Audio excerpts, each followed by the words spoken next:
राजगृह की नगरी में एक सुबह की बात है, जब सूर्य की किरणें पूरे नगर को सुनहरी आभा से नहला रही थीं। नगर के राजा बिंबिसार ने एक बहुत बड़े अनुष्ठान का आयोजन किया था, जिसमें संपूर्ण राज्य से लोग आए थे।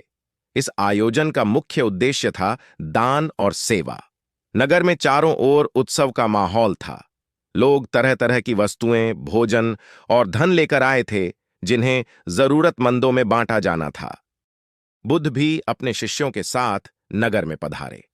उनके आगमन से नगर में एक अद्भुत शांति का वातावरण छा गया। राजा बिंबिसार स्वयं बुद्ध का स्वागत करने आए और विनम्रतापूर्वक उन्हें अपने महल में आने का निमंत्रण दिया। बुद्ध मुस्कुराते हुए राजा के साथ महल में गए। महल में जाकर राजा ने बुद्ध से आग्रह किया कि वे इस महान अनुष्ठान का नेतृत्व करें और सेवा का सच्चा अर्थ समझाएं। बुद्ध ने राजा की विनती को स्वीकार करते हुए सभा को संबोधित करना प्रारंभ किया। उन्होंने कहा, सेवा का सच्चा अर्थ क्या है? क्या सेवा वह है जो हम अपने स्वार्थों को पूरा करने के लिए करते हैं? क्या सेवा वह है जो हमें यश और प्रतिष्ठा दिलाए?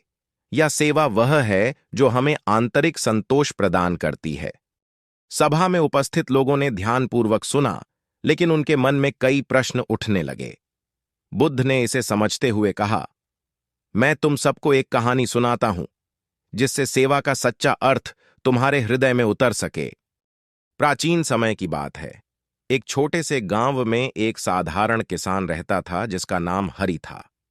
हरि एक ईमानदार और परिश्रमी व्यक्ति था, जो अपने खेतों में काम करता और जो भी फसल उपजती उसे बाजार में बेचकर अपने परिवार का पालन पोषण करता था।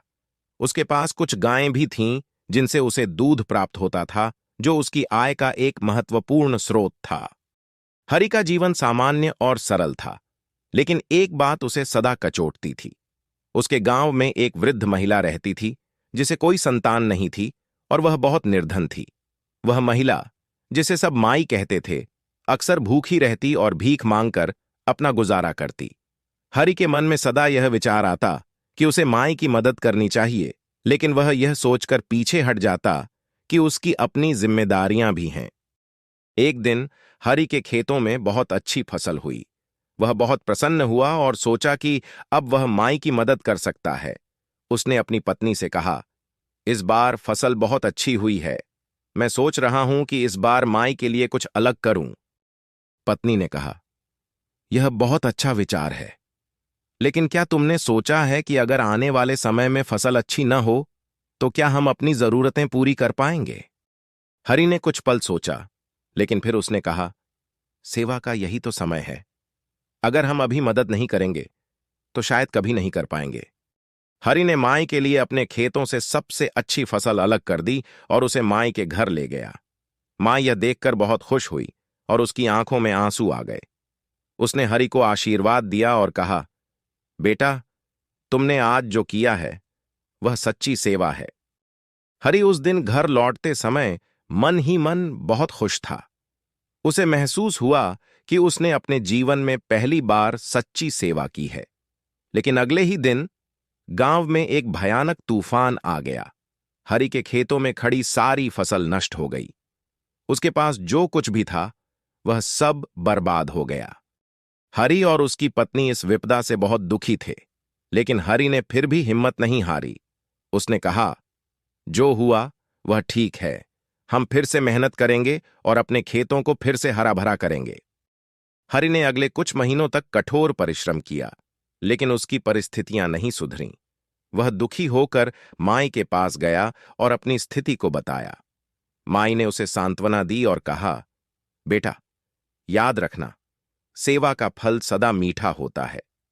हो सकता है कि अभी तुम्हें इसका परिणाम न दिखे, लेकिन आने वाले समय में तुम अवश्य ही अपने कर्मों का फल पाओगे। हरि ने माई की बातों को मन में बैठा लिया और फिर से अपनी मेहनत में जुट गया। कुछ महीनों बाद गांव में एक महापुरुष आए, जिनका नाम गौतम बुद्ध था। उन्होंने हरि के गांव में प्रवचन दिया और लोगों को जीवन का सच्चा मार्ग दिखाया। हरि भी बुद्ध के प्रवचनों से बहुत प्रभावित हुआ और उसने उनके शिष्य बनने का निर्णय लिया। बुद्ध ने हरि से कहा, तुम्हारे भीतर सेवा की सच्ची भावना है। तुमने बिना किसी स्वार्थ के माई की सेवा की, यही सच्चा धर्म है। हरि ने बुद्ध के चरणों में प्रणाम किया और कहा, मैंने सदा यह सोचा था कि सेवा का अर्थ केवल दान देना है, लेकिन आज मुझे समझ में आया कि सेवा का अर्थ है निस्वार्थ भाव से दूसरों की मदद करना, चाहे परिस्थितियां कैसी भी हों। बुद्ध ने सभा को संबोधित करते हुए कहा, सेवा का सच्चा अर्थ वही है जो हरि ने किया। सेवा वह नहीं है जो हम केवल दिखावे के लिए करते हैं, बल्कि सेवा वह है जो हम अपने हृदय से करते हैं, बिना किसी प्रतिफल की अपेक्षा के। दोस्तों, मैं उम्मीद करता हूं कि आपको ये कहानी दिल से अच्छी लगी होगी। इस वीडियो को लाइक और सब्सक्राइब जरूर करना। नमो बुद्धाय।